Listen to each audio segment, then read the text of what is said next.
le peuple ne trouve pas son compte. Pourquoi il n'y a pas suivi? C'est parce que, on l'avait dit un jour ici, comment est-ce que un des ministres est mal coté par le français parce qu'il y a beaucoup de corruption. Oui. Quand vous voyez un ministre, je prends l'exemple de l'auteur du gouvernement, on a fait un débat sur Facebook, bienvenue à participer, on ne sait pas combien ça a coûté. 37 millions selon Okapi, 33 selon Télé 50, 41 millions selon les ministres. 42. Tout à fait. Donc on 42, sait, voilà, on ne sait pas combien ça coûte. Non, les documents sont là, c'est 42. Répartition des sièges. Autre exemple. C'est 42. Jean-Marie, autre exemple. Oui. Quand je vois, Il faut aller aux sources. quand je vois 42. tous les bruits que vous avez fait dans votre chaîne sur l'hôpital cinquantenaire, moi j'ai pensé qu'on n'en verra plus de malades en Afrique du Sud. Malheureusement, les échos qui nous parviennent de cet hôpital prouvent que c'est un éléphant blanc.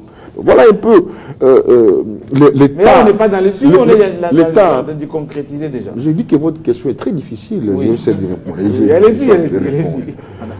Je crois qu'il n'y a pas de suivi, simplement parce que, comme j'ai dit, on fait ça pour soi-même d'abord, mais pas pour le pays. Parce que pour Sisi, c'est à long terme, c'est pas aujourd'hui que les ça bénéfices va de ces canaux, c'est plus Je je voudrais juste compléter le pasteur. Je prends l'exemple de la fibre optique. Oui. Nous avons installé une fibre optique dans notre pays sans étude de faisabilité, sans étude de préfaisabilité, sans plan d'exécution. Voilà. Conséquence, nous n'avons pas le haut débit dans nos téléphones, dans nos terminaux. Simplement parce que des individus, usant de leur position autour de la table, ils ont préféré se servir au lieu de servir l'État. Notre fibre optique est posée n'est à pas même le sol. fonctionnelle à cause de ça. À cause de ça, on a fait inaugurer quelque chose de pas pertinent au chef de l'État. Oui. On l'a fait et les gens savaient que c'était du vent, mais ils l'ont quand même fait. Ils l'ont quand même fait et ça révolte. Et c'est ça qui fait, je suis d'accord avec les pasteurs, que lorsque nous autres, en tant que citoyens, lorsque nous observons que ce qui est inauguré ne marcherait pas, nous le savons dès le départ et nous savons que ceux qui le font le savent. Et ils ont fait quand même ça parce qu'ils avaient des pourcentages à prendre. Ça énerve parce qu'il fallait justifier, il fallait absolument clore les dossiers. Les niveaux de la corruption, nous l'avons dit ici, la corruption, elle est là. Elle est le facteur principal du fait de l'inachèvement des projets. Les projets ne se terminent pas parce que la moitié des ressources disponibles va d'abord dans les poches des gens. Et on achète du matériel inadapté. Pour la fibre optique, c'est un cas patent. C'est pas possible. Et ça veut dire qu'aujourd'hui... Il faudrait qu'on revienne sur la fibre optique. Il faut que les gens... Il n'y a pas que ça. Il n'y a pas que ça. On n'arrive pas à comprendre qu'on a déjà la fibre optique et on n'utilise pas jusqu'aujourd'hui. Il faut voir, Billy, je vous cède la parole, il faut voir les tintamarres qu'on a fait autour de la fibre optique. Et ça, c'est... Oui, mais l'idée en soi n'est pas mauvaise. L'idée, ce sont les exécutants qui doivent placer les Congolais pour les idiots. Je vais terminer. Nous devons vraiment arriver à respecter notre peuple par le fait que quand on lui offre des infrastructures, qu'elles soient bien fonctionnelles. Qu'elles soient fonctionnelles. Et je suis d'accord avec Paul Diakessé par rapport à l'hôpital cinquantenaire, que l'hôpital a été bien construit, mais ce qui a été le plus mal fait, c'est le contrat de gestion. C'était un mauvais contrat.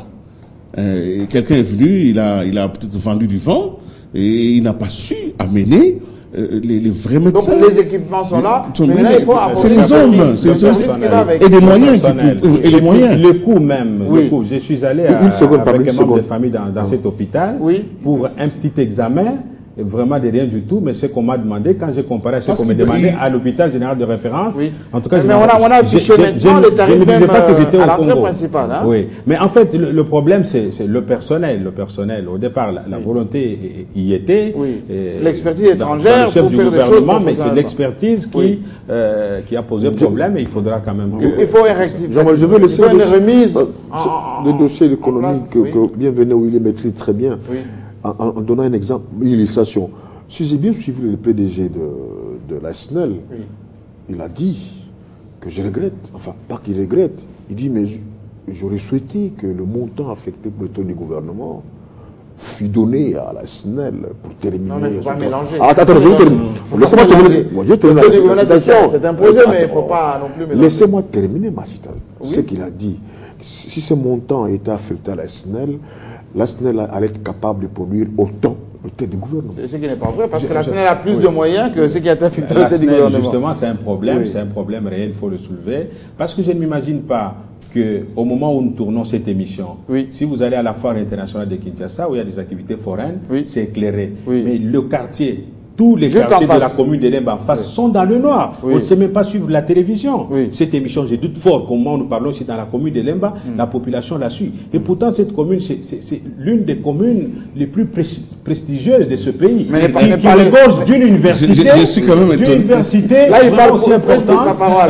Et même, il y a certains quartiers de la commune de Lemba, dans Lemba Salongo là-bas, où les gens n'ont pas accès à l'eau potable, l'eau qui coule au robinet. Les gens vont puiser dans des rivières. Moi, je pense que ce sont des défis qu'il faut relever. Et je me dis que cet accord qui a été signé avec l'Égypte en rapport avec la construction depuis, en fait, les adductions d'eau, que ce soit aussi orienté pour cette population de la commune de Lemba. On a bien compris, mais n'ayez pas en ce qui concerne la SNEL, en ce qui concerne la SNEL, je crois que nous sommes encore en retard par rapport à la loi, parce qu'il y a une des lois qui a libéralisé. Il faut absolument que l'on passe absolument à la privatisation du secteur. Pas forcément, mais quand même. La privatisation, elle n'existe pas. À l'entrée je sais que Bienvenu était là à un dîner où j'ai été surpris d'entendre que l'on parlait de l'étiage.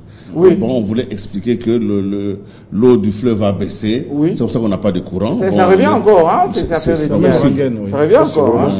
Mais Jean-Marie, par rapport à la SNEL, par rapport à la SNEL, il faut le dire aussi que le gouvernement a une très très grande responsabilité. Ce sont des opérations qui durent, parce que la SNEL, avec les machines de la SNEL, c'est du lourd. Il y a des machines qui ont la dimension de cette salle. Ce sont des machines. Et à la fabrication, il y a des délais incompressibles. De 2 ans, de 3 ans. 2 ans, 3 ans. Et même le transport, il y a des délais incompressibles. Même pour les montées, des délais incompressibles. C'est ici que je dis, lorsqu'on déstabilise les plans, on a eu les plans d'extrême urgence à la SNEL, on a eu le plan de réhabilitation, lorsqu'on déstabilise ces plans et qu'il n'y a pas de suivi, la conséquence c'est que 30 années après, on ne peut plus gagner le temps qu'on a perdu.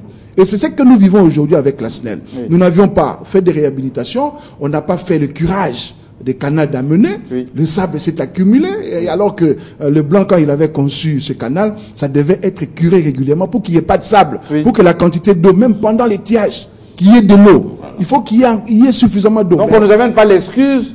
Non, il faut rassemblement pour expliquer près de 30 ans, on n'a jamais curé, on n'a jamais dragué ce canal d'amener. Comment voulez-vous que ça puisse marcher? Une suggestion par rapport à cette épineuse question d'électrification ou de l'électricité dans notre espace public, c'est que si le gouvernement se rend compte effectivement qu'il y a des problèmes, mais il y a des alternatives. Au Rwanda, par exemple, il y a une centrale solaire.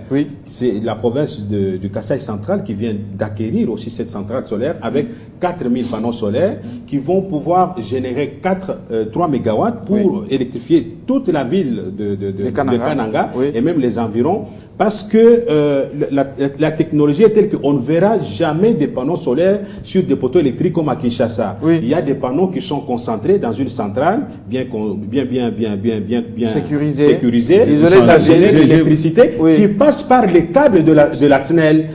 Et c'est vraiment une technologie moderne. La centrale de Kananga est la deuxième pour toute l'Afrique centrale après celle du Rwanda. Moi, je crois que si on peut appliquer ça ici à Kinshasa, ça aiderait. Ce qui est encore de l'action du gouvernement, pour aider la SNEL, les services de l'État doivent payer leurs factures. Vous savez, aujourd'hui, c'est pas normal que des ministères vivent dans des bâtiments. Oui, c'est l'État qui est le plus grand débiteur. L'État ne paye pas. Les ministres même. Les institutions ne payent pas à la SNEL. Alors comment vous voulez que la SNEL fonctionne? Et pourtant, les institutions payent les crédits d'appel. Les crédits d'appel de téléphone, c'est payé. Le carburant est payé. Alors comment on ne peut pas payer l'eau et l'électricité dans les bâtiments de l'État? On va y revenir. Comment on peut appeler ça? Et puis comment on ne peut pas payer les fonctionnaires? Ça fait 2 mois qu'ils ne sont pas payés. Il n'y a aucune communication là-dessus. La rentrée scolaire approche. On a bien compris, arrêtez les lamentations. On va y revenir la semaine prochaine. Non, les recettes ont sensiblement. On n'a pas parlé du Sénat. Malheureusement, on n'a pas parlé du Sénat, c'est le temps qui nous est imparti. On sait que la semaine qui commence, ce sera cette session extraordinaire et que nos amis sénateurs ne puissent pas faire traîner les choses parce qu'ils sont dans le glissement, ça c'est le mot qu'on puisse dire. Nous allons y revenir la semaine prochaine avec beaucoup plus de comment on remet au centre débat politique. Et à la semaine prochaine. Merci bien. Portez-vous dans quelques instants. Ça sera donc le journal de Patrick Thierry. Passez un bon week-end. Et en saluant d'ailleurs notre ami Boubou Liondela qui est en os d'or ce week-end. À la semaine prochaine. Voilà. Merci.